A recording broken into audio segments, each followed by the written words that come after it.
Hello, everyone. It's Lisa Starr with the StarrCast Podcast.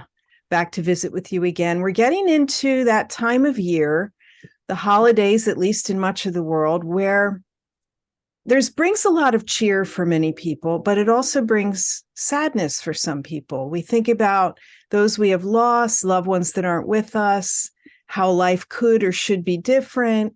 And sometimes the holidays are a poignant reminder of us not being happy. Now, I'm old enough to remember when mental illness, as we called it then, was something, that you just didn't talk about. And happily, it's become much more of a mainstream issue. I'm looking at some statistics from the World Health Organization that say that globally, more than 300 million people of all ages suffer from depression. That's a lot of people. So I thought it would be timely to have an expert come and speak to us about mental wellness and what does that really mean? So I'm delighted to welcome Dr. Gerry Bodeker with us today. Thank you for joining us, Dr. Gerry, from Kuala Lumpur. Hi, Lisa. It's great to be with you. We're old friends and we've met up across the world, especially in Asia. And from my base in Malaysia, we're looking forward to welcoming you back to this part of the world, Thank hopefully you. I soon. can't wait for that to happen. Dr. Gerry and I were talking that we've both started traveling, but, the Asia to North America travel has still been constrained, basically because of China. So let me tell you a little bit about Dr. Bodeker, because he's too modest to. He is a highly trained clinical psychologist, also works in the Department of Epidemiology at Columbia University. So what you would call him is a public health academic and clinical psychologist.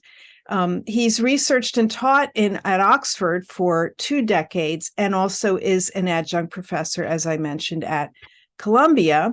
He works with both the private sector and governments and UN organizations, including the WHO and the Asia Development Bank, and has published many, many papers, which we will dive into. I'm specifically reaching out to Dr. Gerry because I've heard him speak so many times, so eloquently, but he is also the chair of the Mental Wellness Initiative for the Global Wellness Institute, who has an excellent white paper. So given all of that great learning, I thought Dr. Gerry could help us shed some light on how in the spa and hospitality industry we can help promote mental wellness among our staff and our guests. Yes, Lisa.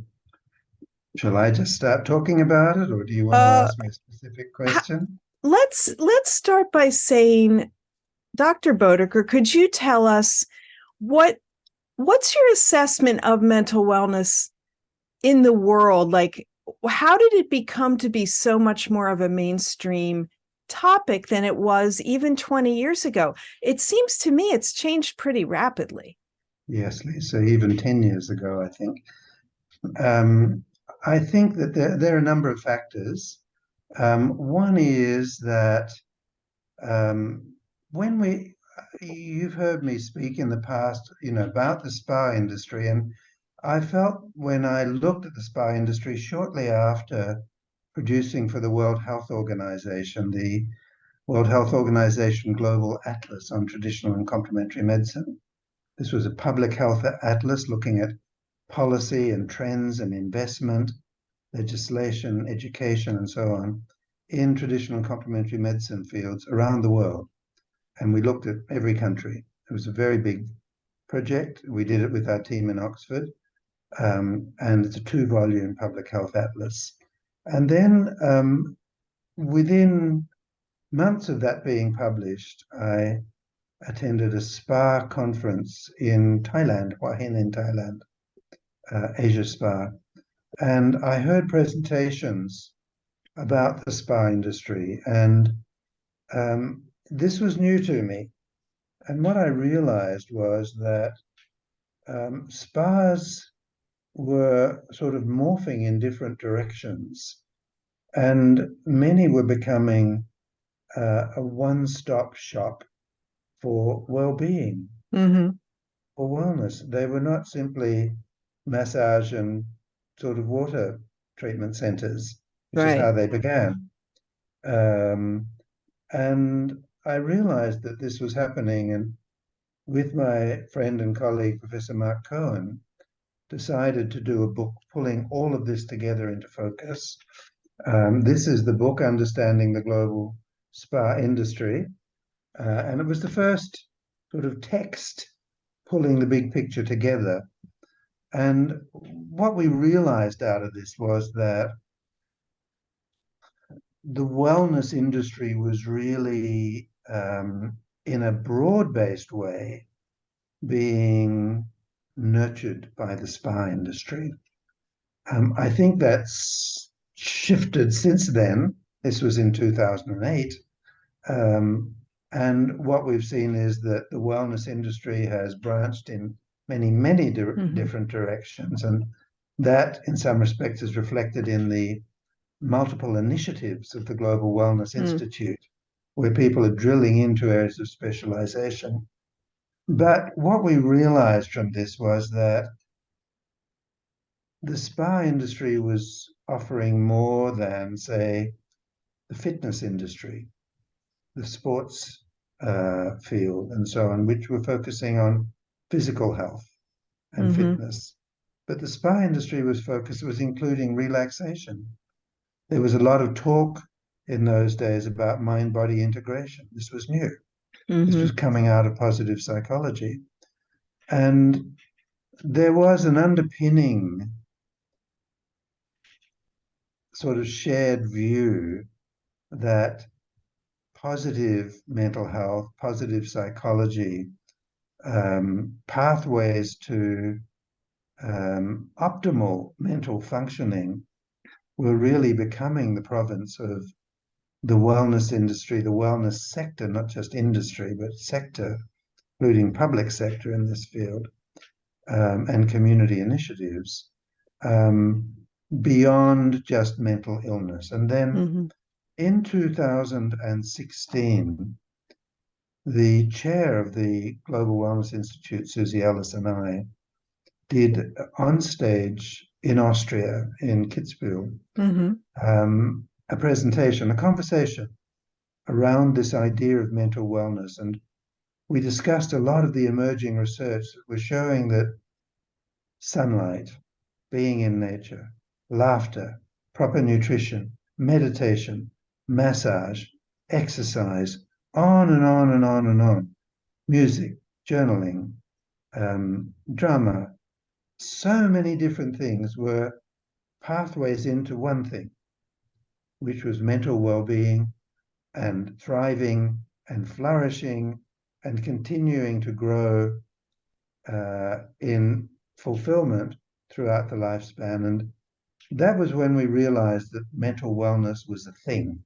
And so we formed the initiative, and we produced the white paper on mental wellness, which anyone can download as a free PDF from the website for the Mental Wellness Initiative, the Global Wellness Institute. And we pulled all of this into focus. Before that, people were talking about positive psychology. They were talking about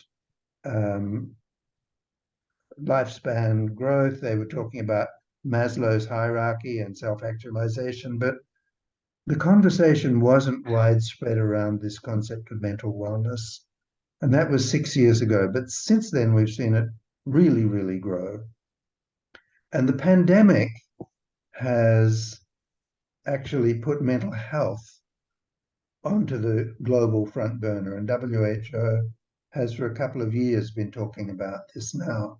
That I do want to dive into that, but I want to dial back to the spa and hospitality angle first, because I think it makes sense if you think about it. As spas became more popular in the aughts, guests were coming to get their massages or their facials, maybe get their nails done, get body treatments, and they might go more regularly. And it's different than fitness, as you said, because you're with someone when you're at the spa. You're not there on your own. I mean, I'm all for fitness, and working out, I know for me, is hugely impactful on my mental health. But when you go to the spa, you're not by yourself. You're with a therapist, and maybe you're with the same therapist month after month. And just like when you get your hair done, right, you start to develop a relationship, you begin to talk.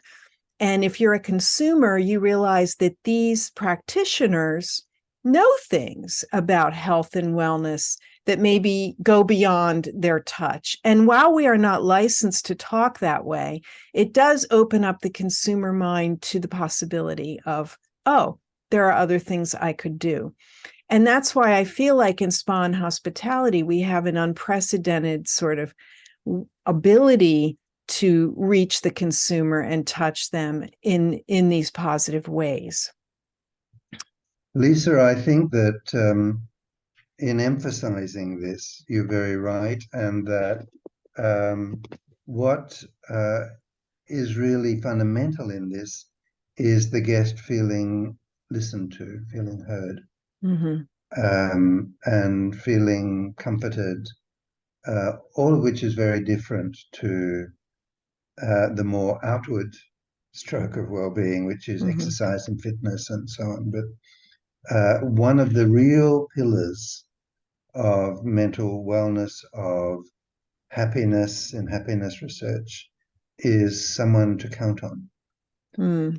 And although a spa isn't offering that, as you say, familiarity with some of the therapists, but even without familiarity, just even in one session, feeling that someone is present with you in a world of often fairly disconnected connections, that someone is really there with you in your experience, even for an hour, hour and a half, can be very soothing and restorative.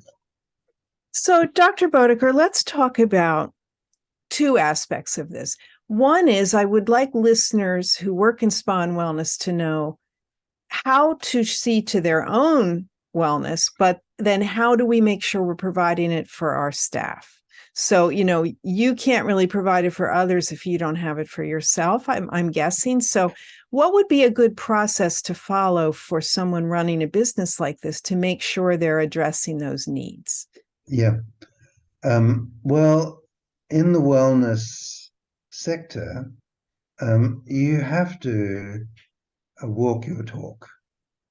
You can't talk a talk that has no substance behind it. And the substance isn't just ritual. The substance is conviction and commitment. And so it has to be very genuine. It has to be authentic commitment to wellness. And what the studies have shown, both in the spa world, but also in hospitality more generally and in business generally, is that if companies, if employers look after their employees, they make more profit. It's as simple as that, rather than driving employees to point of exhaustion, doing the opposite of nurturing them, of looking after them, running alongside them in understanding, motivating, and so on, is what makes people feel connected, bonded to the company, loyal.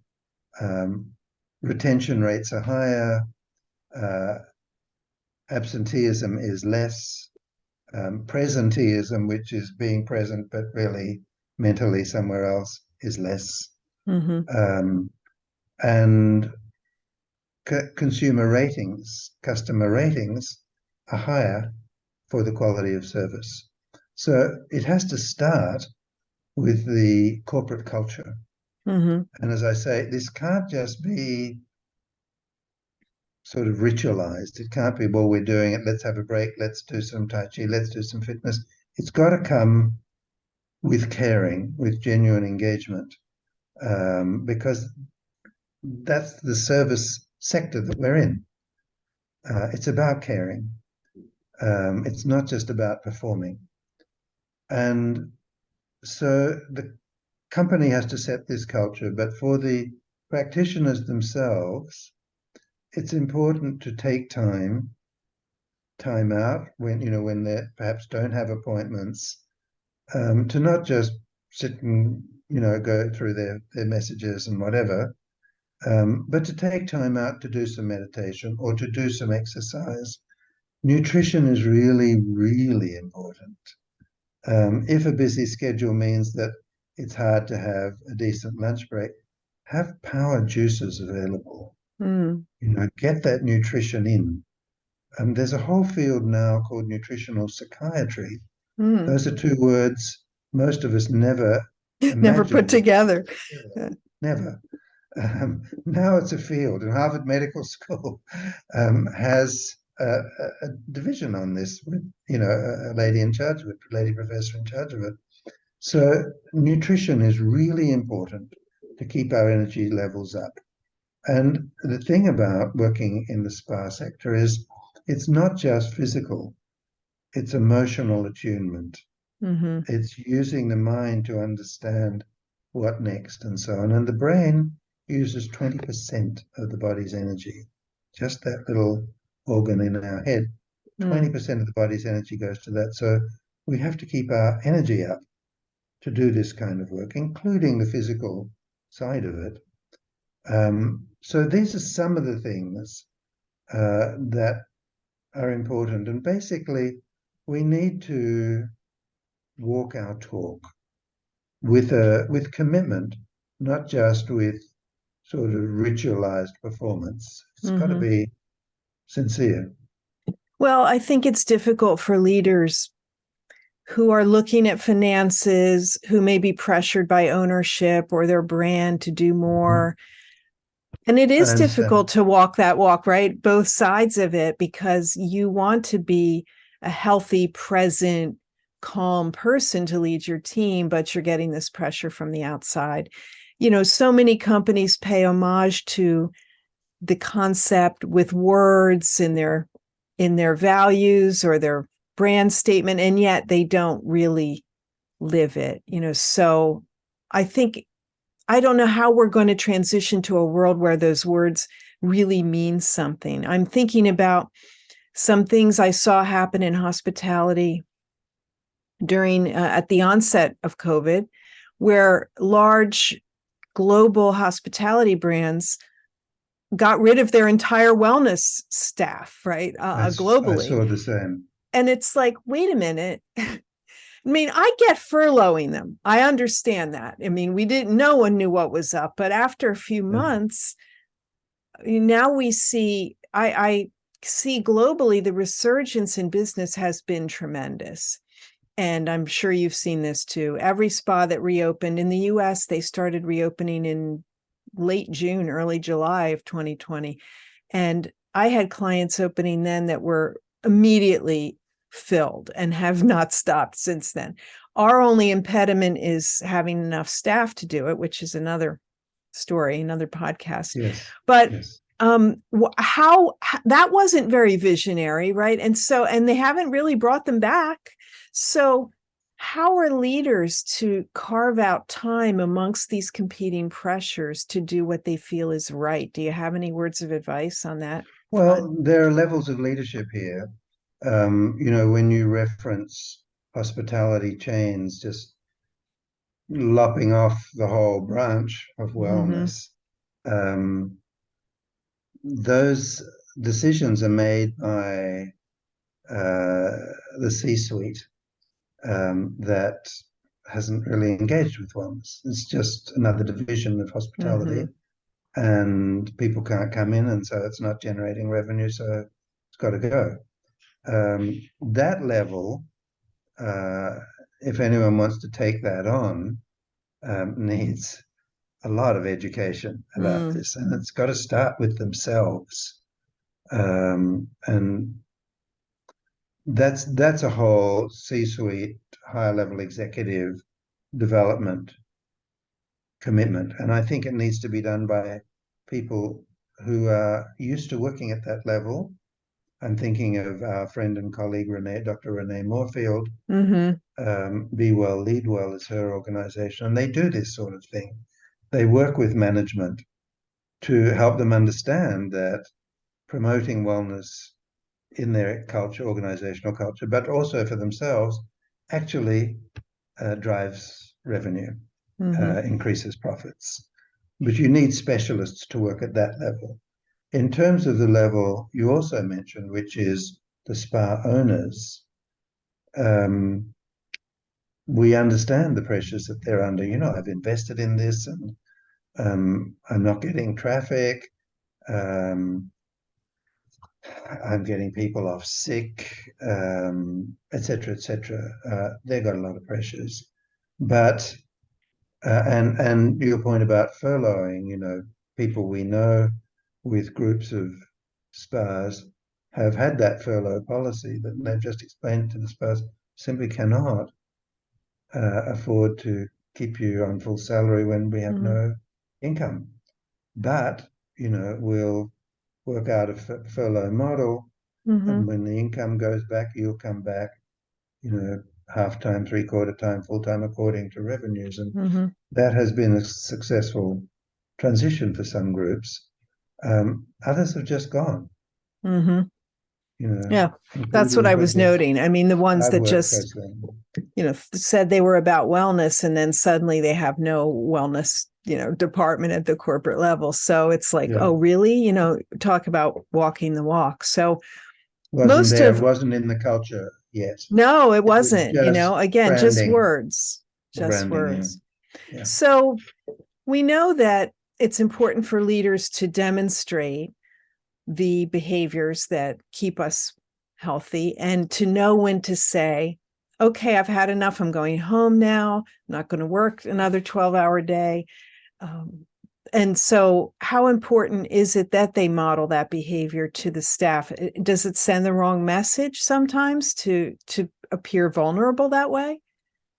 It sends the wrong message if they don't allow the staff the same freedoms. If I'm a leader and I say I'm going home, I'm not doing another 12-hour day, but you stay, and do overtime, that disconnect pretty quickly sours the mood in the organizational culture. It's not good enough for you, but it's good enough for us to have a sweatshop sort of culture. So it's got to be consistent. I don't think that vulnerability weakens leadership, so long as it's servant leadership, that it's not sort of commander leadership.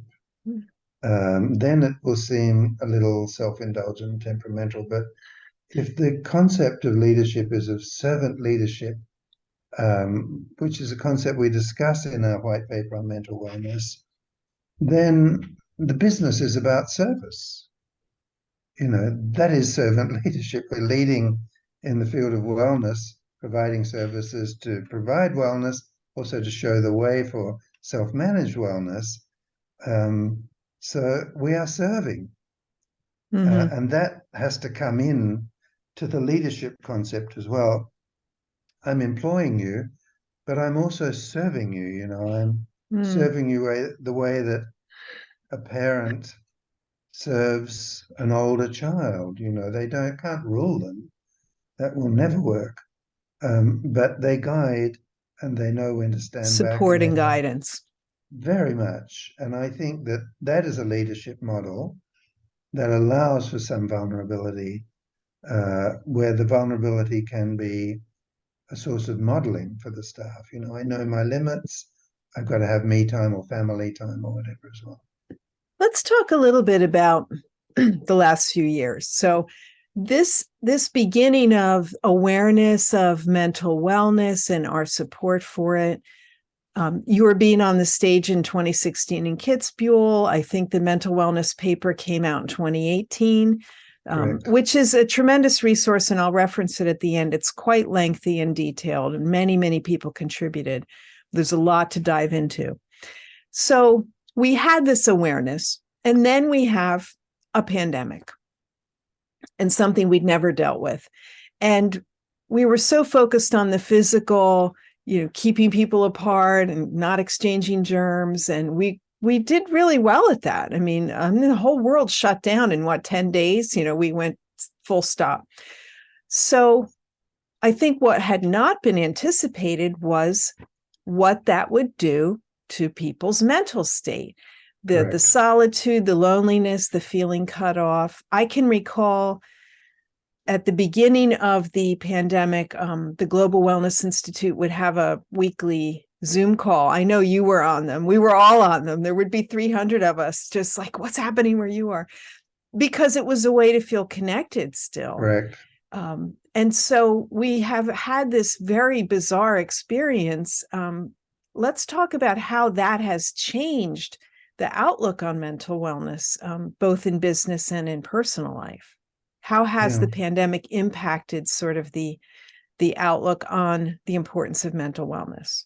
Well, it has in many ways, Lisa. For a start, in addition to isolation, and uncertainty, there was loss of income for so many people. There was no sense of a predictable future. Will my business come back? Will my older relatives be alive when I'm out of lockdown? In some cases that I know, they were not. Mine were in one country and the mother died in another country, and they were not able to be there with their mother dying of COVID, or father. Last week, a colleague told me, I didn't know that his father had died of COVID. And they were not able to be together. So there were so many different areas of uncertainty, of loss, of grief, material as well, financial, business, and so on. But what we're learning is that there were actual physiological fingerprints of that left in us. A new study from Stanford University just came out last week doing brain scans of, I think, 1,000 or so teenagers, several hundred at least. I don't remember the exact sample size, but a large sample. And they found that there was thinning of the cortex during lockdown. And there was the cortex, the gray matter of the brain, is responsible for higher functioning. And thinning of the cortex is associated with aging. It thins as people get older. These were teenagers. So we had sort of premature aging impact, is what this is Correct. saying. The amygdala in the lower brain area, midbrain area, governs emotions. That also shrank. So there was this actual anatomical change coming from this huge amount of sustained stress. And that has big implications for the future. These kids who have had these changes, what we in the wellness industry need to be asking ourselves is, how do we reverse that? Not how do we cope with it, how do we reverse it? And what we know, and we've mentioned it in the white paper, is that one thing, meditation increases brain growth and interhemispheric connections, rewiring, refiring. Meditation has been shown again and again to do that. 8 weeks of meditation, Harvard Medical School research showed, was sufficient to increase the volume of gray matter in the brain. We must be looking at these kinds of things. What are the nutritional pathways as well that can help in this? New research has found that high-dose vitamin B12 supplementation is able to reduce and stop suicidal ideation. That's a very big deal. That's much better than a narcotic. Or shock therapy, or talk therapy, or whatever. Just B12 high-dose supplementation, significant reduction or cessation in suicidal ideation, which is the profoundest level of clinical depression. So we need now to be looking at these kinds of things, knowing that we may well have a world population that has not only suffered depression and anxiety and despair and fear, but that those experiences have actually changed the brains of our species, members of our species. And I think that's a new platform for the wellness industry. to start focusing on. Did the Stanford study have any sense or share any information about, can it come back? I mean, did this thinning could be reversed in time? No, they were just documenting the phenomenon. Boy, you sure Just hope came out so. last week. It's new. Yeah. Yeah. Well, that's why I'm saying we know from our research on mental wellness that it can come back, but it doesn't come back by just business as usual. It does not come back with business as usual. We need specific wellness strategies to activate that recovery. Well, let me introduce another topic. That this leads me into. We have become, let's say, more permissive with our staff about, oh, you don't feel well, you need a mental health day. Okay. I mean, that was unheard of when I was young. You didn't take off for a mental health day. Like what? and I think that's not a bad thing. But will the pendulum swing too far for business to manage staff who want to cut back their hours and take mental health breaks? And, how do we manage it from a business perspective, this new sort of awareness of treading delicately around mental wellness? Yeah. Well, I think taking mental health days, or bringing your pet lizard to work or whatever, those are just some examples. But I think more important, they are open to abuse and will be abused and are being abused. I've seen it. And I've seen people rolling their eyes and complaining, so-and-so's on a mental health day, with the obvious kind of cynical view that they're just abusing the system, and having a day off at the company's expense. So I think that is a sort of gray area that we'll have to sort out over time. And some of the ways, can include people being given, like sick leave. You've got a certain amount of days you can take for this. Otherwise, you need a medical certificate.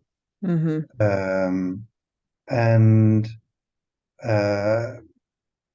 we expect productivity to remain the same. So we don't expect work to not be done when you come back. The work that was not done when you're away does have to be done. But maybe it's an issue of addressing policy then, and making sure that your company policies include that. Of course, for spas, they can't do the work when they're not there. I mean, they can't make it up when they come back. We can't do massages from home. So retroactively massage, right? Right. That's a little more impactful in a service business where it's one-on-one. But we are definitely seeing the outfall of that, which is that we don't have enough staff for the demand that we have. We worked so hard for so many years to create demand for what we do, and we finally have it, and we don't have enough staff to deliver it. Yes. Lisa, that is also partly a function, I'm not sure how much this is the case in the US, but certainly in other parts of the world, related to the low levels of pay for spa therapists. And so they're looking at higher paid jobs in other parts of the world.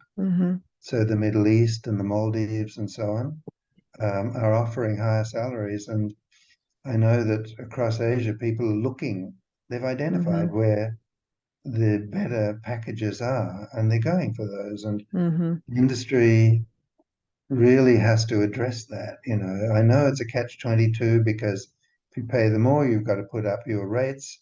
And if you put up your rates, you'll lose some business. Right. And your rents are going up. It's a whole, but it has to be addressed as an issue. Otherwise, there is the perception that the industry may be exploiting underpaid workers. I think that is probably the case, certainly the case in certain countries or areas of the world.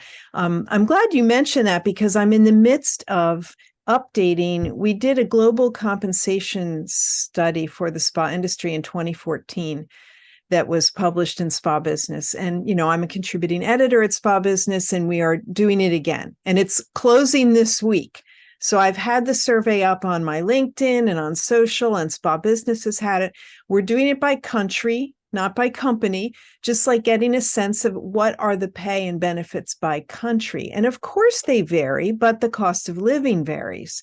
Yes. I recall the last time we did this, I think Switzerland and Australia topped the list of the most expensive places to have a therapist, and not the same for India, right? And they're not all going to pay the same, but there does need to be some level playing field for these therapists for sure. I mean, you and I know that in many Asian countries, they work 6 days a week, long hours for very little, a very much smaller portion of what they bring in than they do in other countries. They're certainly not overpaid in the US or underpaid in the US or Western Europe, but there are places where we do need to address that. Yes. So we know that having more money, helps mental wellness, but that's not easily remedied by us. What are some other things we can do as business owners and leaders to help our staff sort of recover and move forward? Yeah. Well, there are basic fundamentals of mental wellness, which also link into physical wellness. And we know what those are. There's exercise and movement. And there's aerobic movement and there's anaerobic movement. So aerobic movement is the fitness world, the gym. But anaerobic movement is yoga, it's Tai Chi. Dance is somewhere in between. A dance can be aerobic, but it can be very gentle and anaerobic. What we know is that dance is a very effective way of reducing depression and anxiety. And unlike other forms of movement, dance is the only documented form of movement that not only activates the motor areas of the brain, but the prefrontal communication and emotional areas of the brain, because throughout our evolutionary history, our species has danced around fires and with one another, and to celebrate and to ask for support from nature or the gods or the ancestors or whatever. And so it's embedded as a form of communication in the structure of our brain. So dance is not hard to do, even in a small space in the spa. If an owner wants to just stop things, use the reception area for some dance fitted to a space, we know that really enhances mental well-being as movement. I know it enhances my well-being when I go dancing. I sure love that. Me too. Laughter. We've got a section of the white paper on laughter. And there's a whole movement now around laughter yoga. You just have to go onto YouTube and Google laughter yoga, and you see so many different people offering it. And it's basically based on the premise that laughter is a social reflex in us. And that, you and I might laugh at a comedy that we're watching on TV, but if we're sitting around and you start laughing when you're telling a story that you're remembering, and it sort of brings laughter to you, I start laughing before you've even got to the punchline, because it's laughter infectious. is a social phenomenon. It's infectious. Now, laughter yoga is based around that, and it doesn't have to be around a story or a joke. If you look at the YouTube video, someone just starts off going, ha, ha, ha, ha, ha, ha, ha. And then other people think this is so silly that they're making those laughing noises, but they start feeling the laughter bubbling up. And before they know it, they're laughing too. And then the whole group is laughing, not about anything, but just from laughter itself. And it turns out that changes the biochemistry of mood. More endorphins are produced, serotonin is produced, there are changes in brain activity, there's oxygenation of the blood through all the laughter. Very simple way of creating a burst of mental well-being, before or after a dance. Nutrition, we've mentioned, also is critically important. And I think in a busy work situation, power snacks, powered beverages also can make a really big difference, so that energy levels don't dip And when energy levels dip, mood dips. And if that happens continually, people are dreading the afternoon, slump Mm. and whatever. So having those supports is also important. Healthy snacks, right? Not, unhealthy Mm, foods. Not energy drinks, not candy bars, not Mm-hmm. sugary drinks, all of which have been shown to be damaging to health, but smoothies made there, vegetable juices, wheatgrass shots, that sort of thing, Mm-hmm. and healthy snacks, fruits, um, you know, Nuts. nuts, bars with dates and oats and so on, that sort of thing. Um, no junk snacks. Mm-hmm. So nutrition is another. Rest. People need to have rest, and if there's a chance in the spa schedule, if there's downtime, having a proper rest rather than, as I say, just sitting and going through the phone, having a power nap or having a meditation, or even if there are no singing bowls, listening to a recording of that because changes Mm. brain frequency, even for 5 or 10 minutes. These are some of the things that are no cost or low cost that can be done by all of us, Mm-hmm. but also in the spa setting to improve well-being of the team. As you say, it would be so easy to gather your team for a few minutes to have a little bit of music and a little dancing. I don't mean wild dancing, but just, getting up and moving the body and swaying Yeah, gently with a little yeah, laughter probably does wonders. yeah, it does. And there's a whole, as we mentioned, there's a whole biochemistry behind that. It's not just silliness. Um, there are biochemical changes that are transformative to our mood state. So, Dr. Gerry, where do you see this mental health, mental wellness movement going from here? We've had this increase in awareness, the pandemic, the permissiveness around it. It's great. It's wonderful that it's accepted that, okay, not everybody feels great all the time, and we need to be accepting of that. But what's next in the field from your perspective in research? What are people like yourself looking at? Well, I last year co-authored and co-edited a book with the Asian Development Bank, which is like the World Bank for Asia. Mm-hmm. You have to ask yourselves why a bank and a Mm-hmm. development bank would be wanting to do a book which they called Wellness for a Healthy Asia. Why are bankers looking at this? And the answer is because they know that if their constituency, the countries of Asia, do not focus not just on health services and mental health services, but on large scale prevention of illness and promotion of health and wellness, they will be crippled by the time bomb of an aging population and the health services needs that they have in the coming years and decades.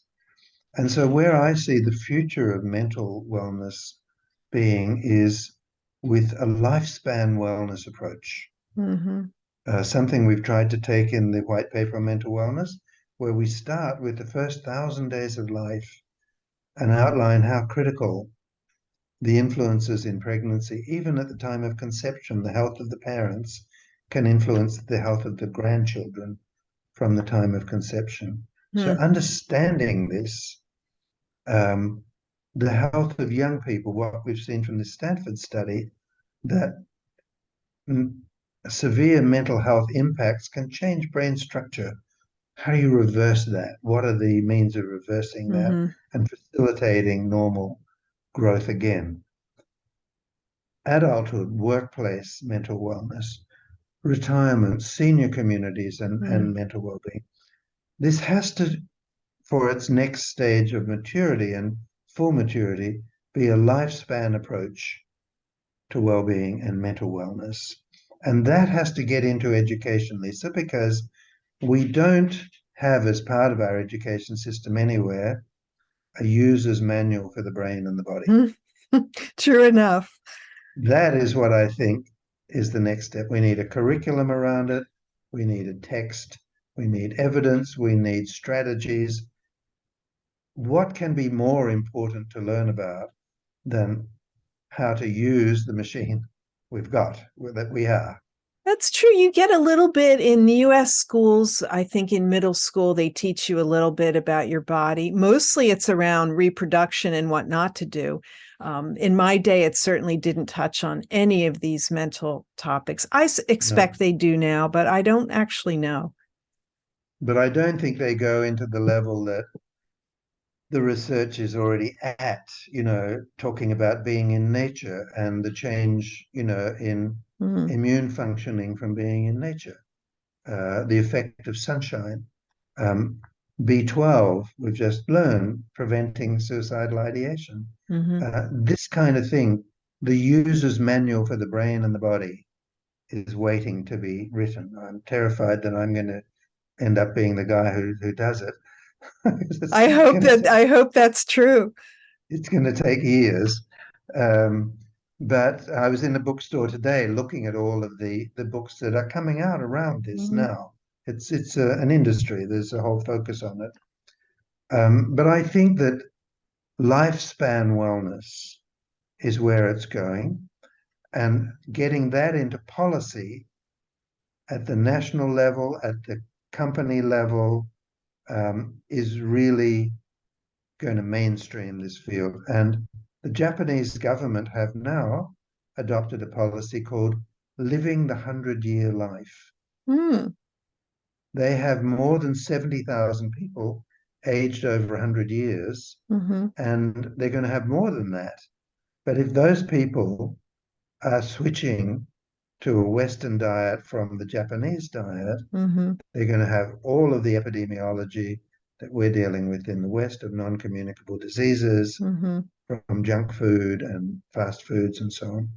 They know that. So living the 100-year life, they're leading the way in this. New Zealand is doing the same thing.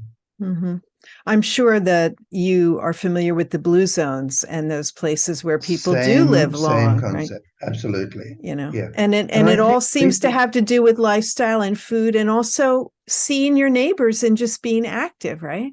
Correct. And one of the things about the blue zones that we need to really take on board, we hear so much about the Mediterranean diet, and you're in America, which is the sort of center of Western societal influence. The Mediterranean diet is a Western diet studied by Westerners on Westerners and recommended for the world when 70% of the world's population is non-Western. Doesn't make sense. Doesn't make any sense. The Blue Zone model does make sense because it says in Sardinia, in the Mediterranean, this is what works for them. In Japan, this is what works for them, and so on. So it's documenting longevity best practice, thriving best practice for regions. That's local and relevant for those people. It's not one size fits all, because it doesn't. No, people are very different, of course, and the region and your access to things. But I do like that idea of history. Right. You can't account for that. So when is the book starting that you're going to write? Lisa, don't, please. It's a nightmare. This book started because I said to Mark Cohen, where can I find a book that'll help me understand the spa industry? He said, what sort of book? And I described it. He said, there's no such book. And in a moment that I later came to feel was one of considerable weakness, I said to him, shall we write it? And so you did, Understanding Global Spa Management. Now, what year was that published? 2008. 2008. Well, it's still out there. I know I have one on my shelves. And I would encourage listeners to also go to globalwellnessinstitute.com. I think it's a .com. And look under initiatives in the banner, and you will see there are about 32 at this point initiatives. Mental wellness is one. And if you click on that, you will see Dr. Bodeker's picture, his task force team, and all of the great research that is available to you. As he said, free downloads, free information. I mean, the white paper is how many? A couple 110 pages. It's massive. Yeah. A lot of Yeah. information available Right out here. there. And he's Let me holding up just in the see. picture 120 pages, you're right. 120 pages of great information. Well, Dr. Bodeker, thank you again for joining us today to talk about this timely subject. As an expert, it's great to see you. I hope you have a great holiday and Thank you, Lisa. happy and healthy. And I hope that we get to meet in person sometime, somewhere soon. I do too. It's a pleasure reconnecting, albeit virtually, and wonderful to share with you. You know, you are one of the great thought leaders of the spa and wellness world as well, and have been for a very long time, guiding and shaping thinking and the development of professionals in this field. So it's an honor to share and exchange with you. And I wish you a very happy holiday as well, you and your family. Thank you. Thank you so much for those kind words. And I hope you get a great sleep now that I've kept you up too late. It's nighttime here. Yes, Brian. We'll talk Thanks, soon. Lisa. Okay, all the best then. Thank you. Bye-bye.